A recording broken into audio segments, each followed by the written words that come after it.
Welcome back guys, hope you all are doing well. This is Mohammad Badruddin and today we are going to solve lab number 13 or another lab from SQL injection vulnerability, which is server side module or server side vulnerability, and I am taking this lab from Web Security Academy from Portswigger. Before going further, this disclaimer as always for you: this video and its contents are only for educational and awareness purpose, and I do not support any unethical or illegal act. That's been said, before this lab we solved blind SQL injection vulnerability in two ways. The first way was by triggering conditional responses, and the second way is by triggering SQL errors. Now, in case if both of these did not work, then what will you do? So there is the third technique to find out blind SQL injection vulnerability, which is triggering time delays. So triggering time delays means you make some request, so it takes some time, right? But if you are able to increase that response time, that means you can control the query. Without wasting time, just go here. So blind SQL injection with time delay. So this lab contains a blind SQL injection vulnerability. The application uses a tracking cookie for analytics, same as both previous labs, and performs an SQL query containing the value of the submitted cookie. So the result of the SQL query are not returned, and the application does not respond any differently based on whether the query returns any row or cause an error. So here, same as before, the application will not behave differently whether the query returns any row or if there is any error, right? So however, since the query is executed synchronously, it is possible to trigger conditional time delays to infer information. So to solve the lab, exploit the SQL injection vulnerability to cause a 10-second delay. So this 10-second delay in the response, it means this is going to be your response time. So it should be 10 seconds or more than 10 seconds. So to solve the lab, right? So come back here, and this is the lab. Before going to that lab, I also want to open a cheat sheet. So I want to show you something in the cheat sheet. So as you can see here, for the substrings in the Oracle database, we use substr, which I used in the previous lab, and rest of the other databases like Microsoft, PostgreSQL and MySQL, all these use substring. Fine. So conditional error and time delay, yeah, this one. So I just want to show you, if you are dealing with Oracle database or the backend database of the application is Oracle database, so you need to use this function to specify the time. If the backend database is Microsoft database, so for time delay we will use wait for space delay, and then we will give the time or specify the time in this format. And if the backend database is PostgreSQL, then we use pg underscore sleep 10 seconds. And for MySQL, we just need to specify sleep and the time in the seconds, right? So go back to the lab, and I am going to enable the burp proxy on my browser and just click the home button so that we can capture the request here, and we got it. So send this request to the repeater, go to the repeater, and here we can see there is cookie, and inside cookie there are two parameters. One is tracking ID, another one is session, where tracking ID is vulnerable. So I want you guys to try the previous ways in the tracking ID to find out blind SQL injection. But to save the time, I am not going to do that. I leave it on you. So I will try something else. But before this, once I send this request, in the right hand side bottom corner, you will see the response time. So once I hit send,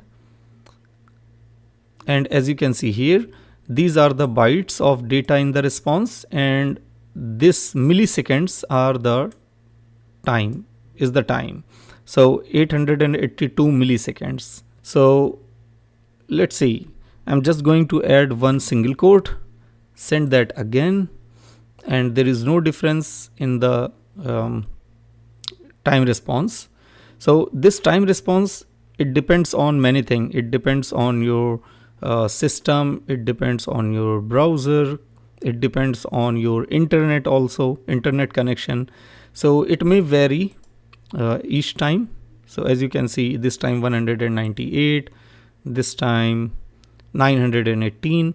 So but it is not much, right? So if I put double dashes as comment, send this again, and 172 milliseconds still. So now we need to find out which database is used by the application. So first of all, I'm going to put 10-second time delays using Oracle query. Just copy, come here and paste that here, and I can, okay, let's try this.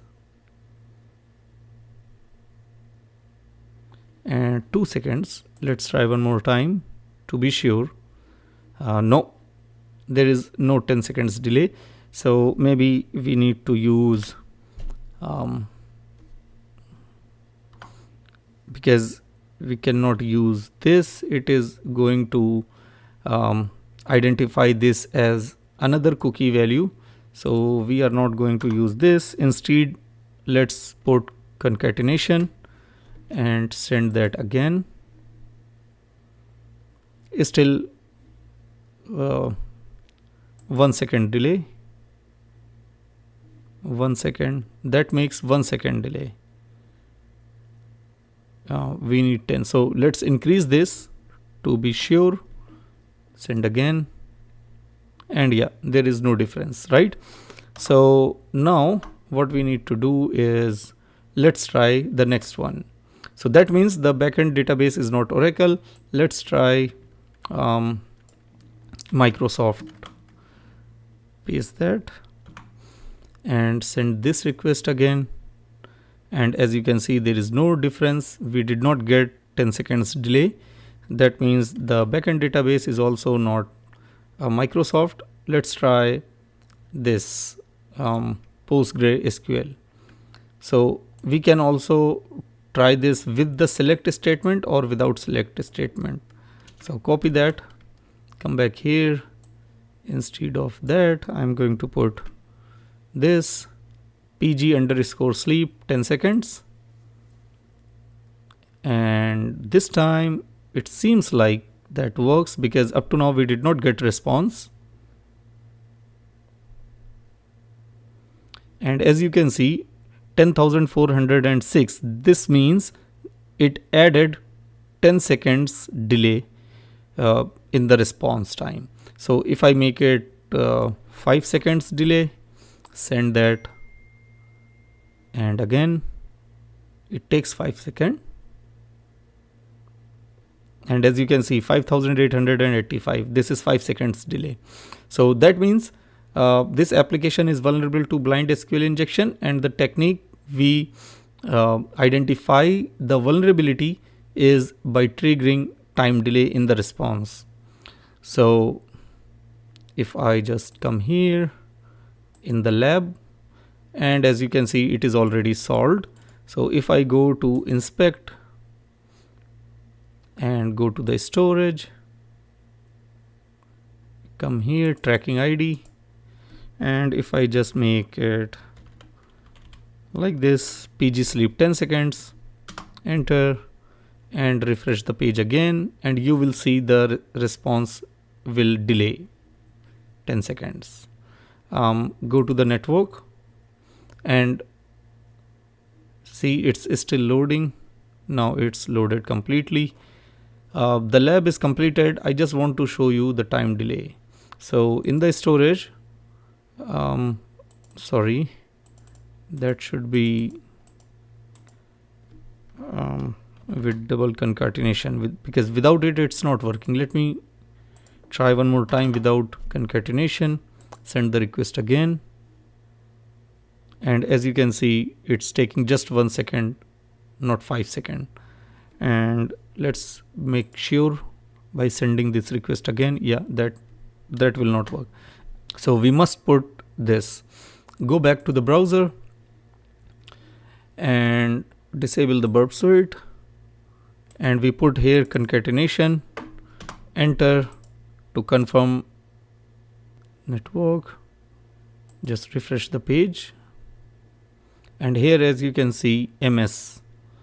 Up to now we did not get any response. It's still working on it, and we need to see MS. And as you can see, the MS is, where is it? 10 seconds, 10,781, more than 10 seconds, right? So that's it for this video, and in the next video we will retrieve the content from the database, and hopefully we have to retrieve the password for the administrator and log in as administrator in the next lab. If you have any query, please put your query in the comment section. See you in the next video. Bye.